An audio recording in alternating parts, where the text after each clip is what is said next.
હર હર મહાદેવ ભક્તો શ્રાવણ સોમવારના દિવસે આ ગુપ્ત વસ્તુ કોઈને પણ કહ્યા વગર ચૂપચાપ જરૂર ખાઈ લેજો. ખાવા માત્રથી જ ભગવાન ભોલેનાથ અને માતા લક્ષ્મીની કૃપાથી જીવનની અનેક અડચણો દૂર થવા લાગશે. એટલી ધનદોલત આવશે કે સંભાળી નહીં શકો. આવનારી 7 પેઢીઓ સુધી પણ બેઠા બેઠા ખાશે. વિશ્વાસ ન હોય તો 17 ઓગસ્ટ શ્રાવણ સોમવારના ખાસ દિવસે અજમાવીને જોઈ લેજો. શું ખબર આ વસ્તુઓ ખાવા માત્રથી તમારી ગરીબી દૂર થઈ જાય. ભક્તો 17 ઓગસ્ટનો શ્રાવણ સોમવાર ભગવાન ભોલેનાથની આરાધના માટે અત્યંત શુભ માનવામાં આવે છે. આ દિવસે શ્રદ્ધા અને સાચા મનથી કરવામાં આવેલી પૂજા, વ્રત અને સાત્વિક આચરણનું વિશેષ મહત્વ જણાવવામાં આવ્યું છે. આજના આ વિડીયોમાં અમે તમને એક એવી શુભ વસ્તુ વિશે જણાવીશું જેનું સેવન ઘણા લોકો શ્રાવણ સોમવારના દિવસે શુભ માને છે. માન્યતા છે કે તેને ભગવાન શિવનું સ્મરણ કરતા યોગ્ય સમયે અને શ્રદ્ધા સાથે ગ્રહણ કરવાથી ઘરમાં સુખ, સમૃદ્ધિ, સકારાત્મક ખર્જા અને આર્થિક ઉન્નતિના માર્ગ ખુલી શકે છે. જો તમે શ્રાવણ સોમવારનું વ્રત રાખો છો તો આ માહિતી તમારા માટે વિશેષ રૂપે ઉપયોગી થઈ શકે છે. અને જો કોઈ કારણસર તમે વ્રત નથી રાખી શકતા તો પણ ભગવાન ભોલેનાથનું નામ લઈને આ શુભ વસ્તુનું સેવન કરવું ધાર્મિક દ્રષ્ટિએ શુભ માનવામાં આવે છે. સભી સેવન કરવું કે ભગવાન સોમવાર સારી શુભ માનવામાં આવે છે. કહેવાય છે કે જે ઘરોમાં શ્રાવણ સોમવારના દિવસે વિધિ વિધાનથી પૂજા, ભક્તિ અને સાત્વિકતાનું પાલન કરવામાં આવે છે ત્યાં સુખ, શાંતિ અને સમૃદ્ધિનો વાસ થાય છે. એટલા માટે આજે અમે તમને એ જ વિશેષ પરંપરા સાથે જોડાયેલી એક મહત્વપૂર્ણ માહિતી આપવાના છીએ. આ વિડીયોને અંત સુધી ચોક્કસ જુઓ, કારણ કે અમે જણાવીશું કે તે શુભ વસ્તુ કઈ છે, તેને કયા સમયે ગ્રહણ કરવી જોઈએ અને કઈ વાતોનું ધ્યાન રાખવું જોઈએ જેથી તમે આ પાવન દિવસનો પૂરો લાભ શ્રદ્ધાપૂર્વક પ્રાપ્ત કરી શકો. પરંતુ તે પહેલાં જો તમે આ ચેનલ પર નવા છો તો ચેનલને સબસ્ક્રાઇબ કરીને વિડીયોને એક લાઇક જરૂર કરો.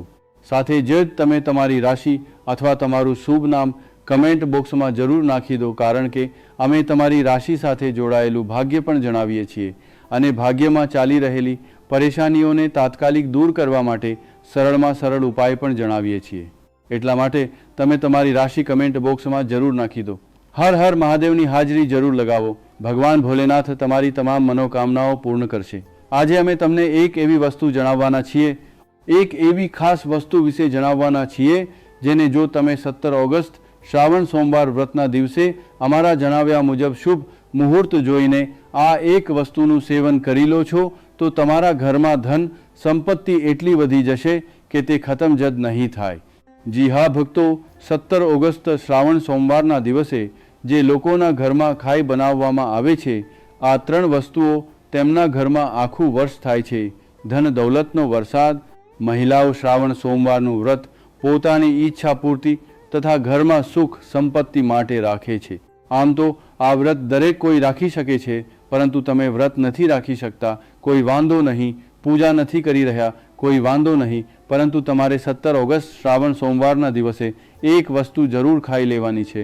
ઉસકે હાર જન્મે ઉસકે હાર ભોર. તો તેનાથી તમારી ધન દૌલતમાં વૃદ્ધિ તો થશે જ, સાથે તમારા ઘરમાં ધન દૌલતનો વરસાદ થશે. એટલા માટે ભક્તો મહાદેવની વિશેષ કૃપા પ્રાપ્ત કરવા માટે આ વિડીયોને પૂરો જ જુઓ, અડધો અધૂરો ન જુઓ. ઘણા લોકો હોય છે જે વિડીયોને વચ્ચેથી જુએ છે, કાપીને જુએ છે અને પછી આવા લોકોને જીવનમાં ક્યારેય સફળતા હાંસલ પણ નથી થઈ શકતી. એટલા માટે વિડીયોને અડધો અધૂરો છોડીને ન જાઓ, તમે વિડીયોને પૂરો જ જોતા રહો. ભક્તો, શ્રાવણ સોમવાર ઘણા વર્ષો પછી દુર્લભ સંયોગમાં પડવા જઈ રહ્યો છે અને 17 ઓગસ્ટ શ્રાવણ સોમવારના દિવસે ભલે કંઈ જ ખાઓ, પૂજા પાઠ વ્રત ભલે ન કરો, પરંતુ આ એક વસ્તુ જરૂર ખાઈ લેજો. ભગવાન ભોલેનાથજી અને માતા પાર્વતીજીના આશીર્વાદથી તમારા ઘરમાં એટલા પરસા આવશે કે સંભાળી નહીં શકો. સાથે ભક્તો, અમે તમને એ પણ જણાવીશું કે ભલે ગમે તે થઈ જાય, પરંતુ 17 ઓગસ્ટ શ્રાવણ સોમવાર પર આવું ભોજન ઘરમાં ભૂલથી પણ ન બનાવતા અને ન તો તેને ખાતા. આખો ઘર પરિવાર કંગાળ થઈ જશે. સાથે જ ભક્તો, આ વિડીયોમાં અમે તમને જણાવીશું કે 17 ઓગસ્ટ શ્રાવણ સોમવાર પર એવું શું ખાવું જોઈએ જેથી તમારા જીવનમાં મહાદેવની વિશેષ કૃપા પ્રાપ્ત થાય. સાથે જ ભક્તો, આ વિડીયોમાં અમે તમને એ પણ જણાવીશું કે 17 ઓગસ્ટ શ્રાવણ સોમવાર પર ભૂલથી પણ આ 5 કામ ક્યારેય ન કરતા નહીં તો બરબાદ થતાં વાર નહીં લાગે. આની સાથે જ ભક્તો, શ્રાવણ સોમવાર પર તમારે આ 5 કામ ન કરવા જોઈએ. જે પણ માતાઓ બહેનો શ્રાવણ સોમવારના ખાસ દિવસે આ 5 કામોને કરે છે તો તેમની જિંદગી બરબાદ થઈ જાય છે. તેમના ઘરમાં કંગાળી છવાઈ જાય છે અને જે ઘરમાં શ્રાવણ સોમવારના દિવસે આ 5 કાર્યો થાય છે, માતા લક્ષ્મી એવા ઘરમાંથી હંમેશા માટે ચાલી જાય છે. ભક્તો, સાથે જ અમે તમને એ પણ જણાવીશું કે 17 ઓગસ્ટ શ્રાવણ સોમવારના દિવસે જો તમે આ વસ્તુઓનું દાન કરી દો છો તો તમારા ઘરમાં ક્યારેય અન્નધનની કમી નહીં થાય. હંમેશા જ રૂપિયા પૈસા તમારા ઘરમાં આવશે. સાથે જબ ભક્તો, ઘણા ભક્તો અમને પૂછે છે કે ગુરુજી, શિવલિંગ પર ચડાવેલું બિલીપત્ર ખાવાથી શું થાય છે અને તેને ખાવાનો નિયમ શું છે? તો અમે આપ લોકોને આના વિશે પણ વિસ્તારથી જણાવીશું. એટલા માટે આ વિડીયોને પૂરો જુઓ, અડધો અધૂરો ન છોડો. ઘણા લોકો હોય છે જે વિડીયોને કાપી કાપીને વચ્ચેથી જુએ છે. યાદ રાખો, અડધું અધૂરું જોઈને જીવનમાં સફળતા નથી મળતી. એટલા માટે વિડીયોને અંત સુધી જરૂર જુઓ અને પોતાના ફાયદા માટે તેને પૂરો સમજો. ચાલો ભક્તો, હવે અમે તમારો વધારે સમય બગાડ્યા વગર જાણી લઈએ કે 17 ઓગસ્ટ શ્રાવણ સોમવારના દિવસે કઈ વસ્તુ જરૂર ખાઈ લેવી જોઈએ. તમને કરોડપતિ બનવાથી વિધાતા પણ નહીં રોકી શકે. કારણ કે ભક્તો, ઘણા વર્ષો પછી શ્રાવણ સોમવાર આવા શુભ સમયમાં પડવા જઈ રહ્યો છે અને શ્રાવણ સોમવારનો પાવન પર્વ હિન્દુ ધર્મના લોકો માટે સૌથી શ્રેષ્ઠ માનવામાં આવે છે. એક, શિવલિંગ પર ચડાવેલું બિલીપત્ર પ્રસાદ સ્વરૂપે ખાઈ શકો છો. પૂજા પૂર્ણ થયા પછી શિવલિંગ પરથી ઉતારેલું એક અખંડ બિલીપત્ર ધોઈને નમઃ શિવાય મંત્રના જાપ સાથે ખાવું અત્યંત પુણ્યશાળી માનવામાં આવે છે. તે પાપોનો નાશ કરે છે અને આરોગ્યની દ્રષ્ટિએ શરીરને શીતળતા આપે છે. 2, પંચામૃત અથવા ગાયનું કાચું દૂધ ભોલેનાથના અભિષેક બાદ વધેલું શુદ્ધ પંચામૃત દૂધ, દહીં, ઘી, મધ, સાકર અથવા ગાયનું પવિત્ર દૂધ ગ્રહણ કરવું શુભ છે. તેનાથી માનસિક શાંતિ મળે છે અને ઘરમાં સુખ સમૃદ્ધિનો વાસ થાય છે. 3, ફળાહારમાં મખાના, સાબુદાણા, સૂકો મેવો વ્રત કે ઉપવાસ દરમિયાન સાત્વિકતા જાળવી રાખવા માટે સાદા શેકેલા મખાના, સાબુદાણા અથવા બદામ, કાજુ જેવા સાત્વિક આહારનું સેવન કરો. ઈસકો સેવા સાત્વિકા સાબુદાણા પાર્થિકો રૂસ્તાર શરીરને થરજા મળે છે અને વ્રતની પવિત્રતા અકબંધ રહે છે. આ વસ્તુઓનું સેવન શિવ પૂજા સંપન્ન થયા પછી જ સાત્વિક ભાવે કરવું. આ દિવસે ડુંગળી, લસણ અને કોઈ પણ તામસિક પદાર્થો ખાવાથી દૂર રહેવું. તો ચાલો ભક્તો, સૌથી પહેલાં અમે તમને શ્રાવણ સોમવારની થોડી માહિતી આપી દઈએ. પંચાંગ અનુસાર આ વખતે શ્રાવણનો આ સોમવાર 17 ઓગસ્ટના દિવસે આવવાનો છે. ભક્તો, આગળની માહિતી જણાવતા પહેલાં તમને એક વિનંતી કરીએ છીએ કે આ વિડીયોને લાઈક કરીને ચેનલને સબસ્ક્રાઈબ કરી લો અને કમેન્ટ બોક્સમાં હર હર મહાદેવ લખી દો. તો ચાલો ભક્તો, હવે આપણે આ વિડીયો પર વધારે બકવાસ ન કરતાં વિડીયો શરૂ કરીએ. તો ચાલો ભક્તો, સૌથી પહેલાં જાણીએ કે શ્રાવણ સોમવારના દિવસે કઈ કઈ વસ્તુઓને શિવલિંગ પર ચડાવવી જોઈએ અને કઈ વસ્તુઓને ન ચડાવવી જોઈએ. ભક્તો, જો તમે પણ આ શ્રાવણ સોમવારના દિવસે ભગવાન ભોલેનાથને ખુશ કરવા માંગો છો તો આ વાતો ગાંઠ બાંધી લો. શ્રાવણ સોમવારના આ પાવન અવસર પર શિવલિંગ પર અમુક વસ્તુઓ ભૂલથી પણ ન ચડાવો, કારણ કે આનાથી ન માત્ર તમારું વ્રત તૂટી શકે છે, પરંતુ તમારે જીવનભર મોટી પરેશાનીઓનો સામનો પણ કરવો પડી શકે છે. યા જુડી ભર કો હરી ભર કે એ એક તમારી અત્તારી સમારી પરના. જો તમે ભગવાન ભોલેનાથના આશીર્વાદ મેળવવા માંગો છો તો આ વાતોનું ખાસ ધ્યાન રાખો. પહેલી વસ્તુ, તુલસી. પૌરાણિક કથાઓ અનુસાર તુલસીને માતા લક્ષ્મીનું સ્વરૂપ માનવામાં આવે છે અને આ ભગવાન વિષ્ણુના શાલિગ્રામની પૂજામાં ઉપયોગમાં લેવાય છે. એટલા માટે શિવલિંગ પર તુલસીનો ઉપયોગ વર્જિત છે. જો તમે તુલસી ચડાવો છો તો આ તમને પાપના ભાગીદાર બનાવી શકે છે. બીજી વસ્તુ, સિંદૂર. સિંદૂર એક શૃંગારની વસ્તુ છે જે તમામ દેવી દેવતાઓને ચડાવવામાં આવે છે, પરંતુ ભગવાન ભોલેનાથ વદરાગી છે અને મહાકાલના રૂપમાં પ્રસિદ્ધ છે.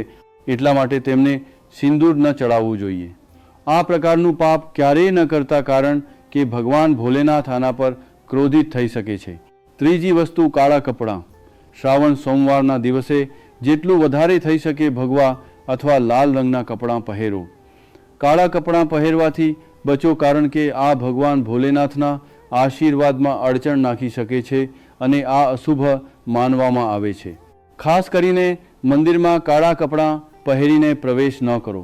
ચોથી વસ્તુ હળદર. હળદરનો પ્રયોગ તમામ દેવી દેવતાઓની પૂજામાં કરવામાં આવે છે, પરંતુ ભગવાન ભોલેનાથને હળદર અર્પણ કરવામાં આવતી નથી. આ સૌભાગ્યનું પ્રતીક માનવામાં આવે છે, જે ભગવાન ભોલેનાથની સાધનામાં વિઘ્ન નાખી શકે છે. પાંચમી વસ્તુ કેતકીના ફૂલ. પૌરાણિક કથાઓ અનુસાર કેતકીના ફૂલને ભગવાન બ્રહ્માના જૂઠનું સમર્થન કરવાના કારણે ભગવાન ભોલેનાથે શ્રાપ આપ્યો હતો. એટલા માટે કેતકીના ફૂલને શિવલિંગ પર ન ચડાવવું જોઈએ. છઠ્ઠી વસ્તુ નાળિયેર પાણી. શિવલિંગ પર નાળિયેર પાણી ચડાવવું શુભ નથી માનવામાં આવતું, તેને અશુભ માનવામાં આવે છે. એટલા માટે તેને ભૂલથી પણ ન ચડાવો. સાતમી વસ્તુ શંખથી જળ. શંખ ભગવાન વિષ્ણુ માટે છે. શંખથી વિષ્ણુ ભગવાનની પૂજા થાય છે અને શિવલિંગ પર શંખથી જળ, નાળિયેર પાણી ચડાવવું, અર્પણ કરવું ખોટું હોય છે. શંખના જળથી ભગવાન ભોલેનાથનો અભિષેક ન કરો. આઠમી વસ્તુ તૂટેલા ચોખા. ભગવાન ભોલેનાથને હંમેશા આખા અને શુદ્ધ ચોખા અર્પણ કરો. તૂટેલા ચોખા અશુદ્ધ હોય છે અને આ શિવ પૂજામાં વિઘ્ન નાખી શકે છે. ખાસ કરીને શ્રાવણ સોમવાર પર આ વાતનું ખાસ ધ્યાન રાખો, જેથી તમારા વ્રતનું ફળ તમને પૂરું મળે. ભક્તો, જો તમે આ ચેનલ પર નવા છો તો ચેનલને સબસ્ક્રાઈબ કરીને વિડીયોને એક લાઈક જરૂર કરો. સાથે જ તમે તમારી રાશિ, તમારું શુભ નામ કમેન્ટ બોક્સમાં જરૂર નાખી દો, કારણ કે અમે તમારી રાશિ સાથે જોડાયેલું ભાગ્ય પણ જણાવીએ છીએ અને ભાગ્યમાં ચાલી રહેલી પરેશાનીઓને તાત્કાલિક દૂર કરવા માટે સરળમાં સરળ ઉપાય પણ જણાવીએ છીએ. એટલા માટે તમે તમારી રાશિ કમેન્ટ બોક્સમાં જરૂર નાખી દો. ચાલો ભક્તો, હવે આપણે જાણી લઈએ કે શ્રાવણ સોમવારના દિવસે શિવલિંગમાં કઈ કઈ વસ્તુઓ ચડાવવી જોઈએ. આ વસ્તુઓ ચડાવવાથી મહાદેવ પ્રસન્ન થઈ જાય છે. પહેલી વસ્તુ ગંગાજળ. ગંગાજળ ભગવાન ભોલેનાથ માટે અત્યંત પવિત્ર છે. ગંગાજળથી ભગવાનનો અભિષેક કરો, જેનાથી માનસિક શાંતિ અને સુખની પ્રાપ્તિ થાય છે. બીજી વસ્તુ શેરડી અથવા શેરડીનો રસ. શેરડીનો રસ ખૂબ જ પવિત્ર માનવામાં આવે છે. શાસ્ત્રો અનુસાર તેને ભગવાન ભોલેનાથને ચડાવવો શુભ છે. આ પ્રેમના દેવતા કામદેવનું ધનુષ્ય પણ માનવામાં આવે છે. એટલા માટે શેરડીનો રસ ભગવાન ભોલેનાથને અર્પણ કરો. ત્રીજી વસ્તુ 3 પાંદડાવાળું બીલીપત્ર. 3 પાંદડાવાળું બીલીપત્ર ભગવાન ભોલેનાથને ચડાવો. આ ત્રિદેવ બ્રહ્મા, વિષ્ણુ અને મહેશનું પ્રતીક છે. 3 પાંદડાવાળું બીલીપત્ર અર્પણ કરવાથી શિવલોકની પ્રાપ્તિ થાય છે અને આ વિશેષ ફળદાયી માનવામાં આવે છે. અનિકા ધીરા સાદી ચોથી વસ્તુ ધતુરાનું ફૂલ. ધતુરાનું ફૂલ ભગવાન ભોલેનાથને પ્રિય છે. આ સફેદ રંગનું હોય છે, શુદ્ધિય ગુણોથી ભરપૂર હોય છે. માનસિક શાંતિ પ્રાપ્ત કરવા માટે ધતુરાનું ફૂલ શિવલિંગ પર અર્પણ કરો. પાંચમી વસ્તુ ચાંદીના નાગ, નાગણ. શ્રાવણ સોમવાર પર ચાંદીના નાગ, નાગણની જોડી ભગવાન ભોલેનાથને અર્પણ કરો. આ નાગ દોષને સમાપ્ત કરે છે અને ઘરમાં સુખ શાંતિ લાવે છે. છઠ્ઠી વસ્તુ ધતુરાનું ફળ. ધતુરાનું ફળ પણ ભગવાન ભોલેનાથને પ્રિય છે. તેને અર્પણ કરવાથી શત્રુઓનો ભય દૂર થાય છે અને ધન સંબંધિત બાબતોમાં ઉન્નતિ થાય છે. સાતમી વસ્તુ ભાંગ. ભગવાન ભોલેનાથે હળાહળનું સેવન કર્યું હતું અને એટલા માટે ભાંગ ભગવાનને પ્રિય છે. શિવરાત્રિ પર ભાંગના પાંદડાને દૂધ અથવા જળમાં ઓગાળીને ભગવાન ભોલેનાથનો અભિષેક કરો. આનાથી રોગોમાંથી મુક્તિ મળે છે. ભક્તો, આ વસ્તુઓને ધ્યાનમાં રાખીને જો તમે ભગવાન ભોલેનાથની પૂજા કરો છો તો નિશ્ચિત રૂપે ભગવાનના આશીર્વાદ તમારી સાથે રહેશે. શ્રાવણ સોમવારનો આ અવસર તમારા જીવનમાં ખુશહાલી, સમૃદ્ધિ અને શાંતિ લાવે. ભગવાન ભોલેનાથના આશીર્વાદ હંમેશા તમારી સાથે રહે. ભક્તો, હવે આપણે વાત કરીએ શ્રાવણ સોમવારના દિવસે તમારે શું શું ખાવું જોઈએ. શ્રાવણ સોમવારનો પર્વ ખૂબ જ ખાસ છે અને આ દિવસે વ્રત રાખવાનું અલગ જ મહત્વ હોય છે. શિવપુરાણ અનુસાર શ્રાવણ સોમવારના દિવસે વ્રત કરનારાઓએ અમુક ખાસ વસ્તુઓ ખાવી જોઈએ, જેથી તેમનું વ્રત પૂરું અને સફળ થઈ શકે. આવો જાણીએ આ દિવસ વિશે કેટલીક મહત્વપૂર્ણ વાતો, જેને ધ્યાનમાં રાખવી ખૂબ જરૂરી છે. શિવપુરાણમાં ખાસ વાત જણાવવામાં આવી છે કે શ્રાવણ સોમવારના દિવસે વ્રત કરનારે માત્ર એક ધતુરો શિવલિંગ પર અર્પણ જરૂર કરવો જોઈએ. આનાથી વ્રત પૂરું માનવામાં આવે છે અને ભગવાન ભોલેનાથની કૃપા પ્રાપ્ત થાય છે. આ સિવાય આ દિવસે પ્રસાદ સ્વરૂપે થોડી ભાંગ પણ ખાવી જોઈએ, કારણ કે ભાંગ ખાવાથી સંપૂર્ણ ફળોની પ્રાપ્તિ થાય છે. હવે ભાંગના સેવનનું મહત્વ એ છે કે આ ન માત્ર શરીરને આરામ પહોંચાડે છે, પરંતુ વ્રતીના મનને શાંતિ પણ આપે છે. જો તમે ભાંગનું સેવન ન કરી શકતા હો તો ઓછામાં ઓછો તેનો થોડો સ્વાદ લઈ લો, જેથી તમારા વ્રતમાં કોઈ કમી ન રહી જાય. શ્રાવણ સોમવારના આ પાવન અવસર પર ભગવાન ભોલેનાથ અને માતા પાર્વતીજીની કૃપા પ્રાપ્ત કરવા માટે આ તમામ બાબતોનું ધ્યાન રાખવું ખૂબ જરૂરી છે. આ દિવસે જેટલું થઈ શકે શુદ્ધતા જાળવી રાખો અને વ્રતને પૂરી શ્રદ્ધાથી કરો. આનાથી તમને વ્રત અને પૂજાનું પૂર્ણ ફળ પ્રાપ્ત થશે અને ભગવાન ભોલેનાથ તથા માતા પાર્વતીની વિશેષ કૃપા તમારા પર બનેલી રહેશે. હવે વાત કરીએ એ વસ્તુઓની જેને શ્રાવણ સોમવારના દિવસે તમારે બિલકુલ ન ખાવી જોઈએ. સૌથી પહેલાં આ દિવસે કોઈ પણ પ્રકારનો તામસિક આહાર જેમ કે માંસાહાર, મદિરા કે કોઈ પણ નશાવાળી વસ્તુઓ વર્જિત છે. આ દિવસે માત્ર શુદ્ધ અને હળવો આહાર જ કરવો જોઈએ. શ્રાવણ સોમવારનું વ્રત એક સાધના છે જેમાં શરીરને શુદ્ધ અને મનને એકાગ્ર રાખવાની આવશ્યકતા હોય છે. વ્રત દરમિયાન તમારે પાણીની કમી ન થવા દેવી જોઈએ. એટલા માટે તમે ફળાહાર સાથે સાથે કેટલાક પ્રાકૃતિક જ્યુસનું સેવન પણ કરી શકો છો. ઉદાહરણ તરીકે તમે દાડમ કે સંતરાનો જ્યુસ પી શકો છો, કારણ કે આ શરીરમાં પાણીની કમી પૂરી કરવામાં મદદ કરે છે.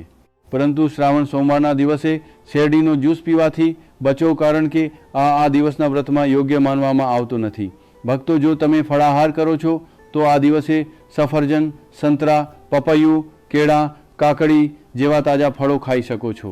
આ ફળ ન માત્ર શરીર માટે પોષક હોય છે, પરંતુ આનાથી તમને માનસિક શાંતિ પણ મળે છે, જે આ દિવસના વ્રતમાં ખૂબ જરૂરી છે. આ સિવાય તમે સાબુદાણા, બટાકા, કચાલું અને સિંધવ મીઠાનું પણ સેવન કરી શકો છો. એ મહત્વપૂર્ણ છે કે શ્રાવણ સોમવારના દિવસે શરીરને શુદ્ધ અને હળવું રાખવાનો પ્રયાસ કરો, જેથી તમે પૂરી રીતે પૂજા અને વ્રતમાં ધ્યાન લગાવી શકો. આ દિવસે વ્રત રાખવાનો સાચો ઉદ્દેશ્ય માત્ર ભૌતિક આહારથી દૂર રહેવાનો નથી, પરંતુ માનસિક અને આત્મિક રૂપે ભગવાન ભોલેનાથ પ્રત્યે સમર્પિત થવાનો છે. ભક્તો, શ્રાવણ સોમવારના દિવસે ધ્યાન રાખો કે જે પણ વસ્તુઓ તમે ખાઓ છો તે શુદ્ધ અને હળવી હોવી જોઈએ. કોઈ પણ એવો આહાર ન ખાઓ જે તમારા વ્રતને અધૂરું કરી દે. આ દિવસે ભગવાન ભોલેનાથની પૂજા કરતી વખતે પોતાના મનને શુદ્ધ અને એકાગ્ર રાખો, જેથી તમને આ વ્રતનું પૂરું ફળ મળી શકે. ભક્તો, જો તમે શ્રાવણ સોમવારના દિવસે બિલીપત્રનું સેવન કરો છો તો આનાથી પણ ઘણા લાભ થાય છે. બિલીપત્ર તાવમાં ખૂબ મદદરૂપ થાય છે. જો તમને તાવ હોય તો બિલીપત્રનું સેવન કરવાથી શરીરને ઠંડક મળે છે અને તાવમાં રાહત મળે છે. બીજું, આ મધુમેહ, ડાયાબિટીસના દર્દીઓ માટે પણ ફાયદાકારક છે. બિલીપત્રનું નિયમિત સેવન લોહીમાં શુગર લેવલને કંટ્રોલ કરે છે. ત્રીજું, બિલીપત્ર મોંના ચાંદા અને પેટની ગરમીને પણ શાંત કરે છે.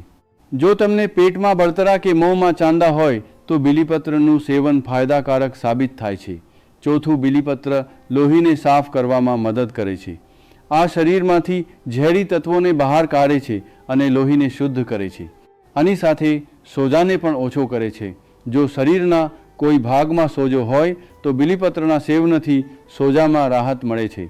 ભક્તો, આ ખાસ અવસર પર એ જાણવું ખૂબ જરૂરી છે કે શ્રાવણ સોમવારના વ્રતમાં શું ખાવું જોઈએ અને શું ન ખાવું જોઈએ. આજે અમે તમને આ બાબત વિશે પૂરી માહિતી આપીશું. આવો જાણીએ વ્રત દરમિયાન શું ખાવું અને શું ન ખાવું. શ્રાવણ સોમવારના વ્રતમાં શું ન ખાવું જોઈએ. સૌથી પહેલાં વ્રતના દિવસે માંસ અને મદિરાનું સેવન ભૂલથી પણ ન કરો.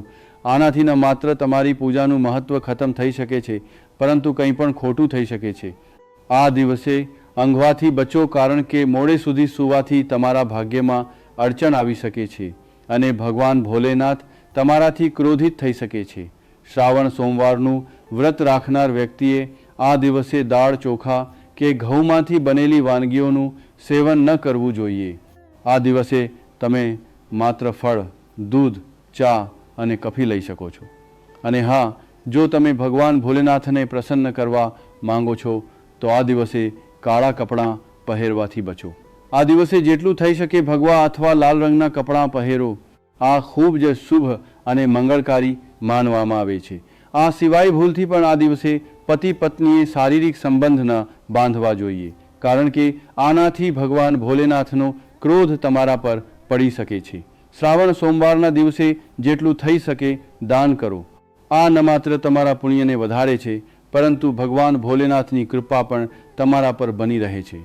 અને ભક્તો, આ વિડીયોના અંતમાં અમે તમને એ પણ જણાવીશું કે તમે મહાદેવને કઈ એવી વસ્તુ ચડાવી શકો છો જેનાથી તેઓ તમારાથી જલ્દી પ્રસન્ન થઈ જાય છે અને તમારી ઈચ્છાઓ પૂરી કરે છે. તો આ જાણને સારી રીતે સમજો અને આ શ્રાવણ સોમવારે ભગવાન ભોલેનાથની પૂજા અને વ્રતની સાથે યોગ્ય રીતે ઉજવો. સાથે જ ભક્તો, કમેન્ટમાં હર હર મહાદેવ અવશ્ય લખી દો, કારણ કે જ્યારે ભગવાન ભોલેનાથનું નામ લખવામાં કે બોલવામાં આવે છે તો ભગવાન ભોલેનાથ તે વ્યક્તિથી ખૂબ જ જલ્દી પ્રસન્ન થઈ જાય છે. ભક્તો, શ્રાવણ સોમવાર આપણા હિન્દુ ધર્મના લોકો માટે ખૂબ મહત્વપૂર્ણ પર્વ છે. આ પર્વ દર વર્ષે શ્રાવણ મહિનામાં આવે છે. આ દિવસે ભગવાન ભોલેનાથની પૂજા કરવામાં આવે છે અને આ દિવસ દરેક એક ટીપું ગંગાજળની જેમ પવિત્ર માનવામાં આવે છે. શ્રાવણ સોમવારના આ પાવન દિવસનું ખાસ મહત્વ છે, કારણ કે ભગવાન ભોલેનાથ ભોળે ભંડારી છે, જે એક લોટો જળથી પણ પ્રસન્ન થઈ જાય છે અને માત્ર એક બીલીપત્રથી પણ અતિ પ્રસન્ન થઈ જાય છે. જો કે ભગવાન ભોલેનાથનો ગુસ્સો પણ જલ્દી ભડકી શકે છે. એટલા માટે આ દિવસે પૂજા કરતી વખતે આપણે કેટલીક વિશેષ બાબતોનું ધ્યાન રાખવું જોઈએ, જેથી આપણી પૂજા યોગ્ય રીતે થાય અને ભોલેનાથની કૃપા આપણા પર બની રહે. હવે જો તમે શ્રાવણ સોમવારના દિવસે વ્રત રાખો છો તો તમારે એ જાણવું ખૂબ જરૂરી છે કે આ દિવસે શું ખાવું જોઈએ અને શું નહીં. શ્રાવણ સોમવારના દિવસે વ્રત રાખવાનો ઉદ્દેશ્ય શુદ્ધતા અને ભક્તિ છે અને તેને યોગ્ય રીતે કરવું ખૂબ મહત્વપૂર્ણ છે. આ દિવસે તમે માત્ર ફળાહાર કરો, જેમ કે તાજા ફળ, સાબુદાણા, બટાકા, કચાલું અને સિંધવા મીઠાનું સેવન કરો. આ આહાર શુદ્ધ અને હળવો હોય છે, જે તમારા વ્રતને પૂરી રીતે સફળ બનાવે છે. આ સિવાય તમે દૂધ, ચા અને મીઠાઈઓનું સેવન પણ કરી શકો છો. શ્રાવણ સોમવારના દિવસે કોઈ પણ પ્રકારનો માંસાહાર, મદિરા કે તામસિક આહાર લેવો વર્જિત છે. ભગવાન ભોલેનાથને પવિત્ર આહાર જ અર્પણ કરવામાં આવે છે. આ દિવસ વિશેષ રૂપે ભક્તિ અને સાધનાનો દિવસ હોય છે, એટલા માટે તમારે દરેક બાબતનું ધ્યાન રાખવું જોઈએ. શ્રાવણ સોમવારના વ્રતમાં વિશેષ રૂપે એ પણ ધ્યાન રાખો કે તમારા દ્વારા પૂજામાં ઉપયોગમાં લેવામાં આવતી વસ્તુઓ ભગવાન ભોલેનાથની પસંદ અનુસાર હોય. ભગવાનને પ્રિય વસ્ત્ર સફેદ કે લાલ રંગના હોય છે અને આ દિવસે સફેદ કે લાલ રંગના વસ્ત્રો પહેરીને જ પૂજા કરો. ભગવાન શિવના શિવલિંગનું પૂજન આ દિવસે વિશેષ રૂપે શ્રેષ્ઠ માનવામાં આવ્યું છે.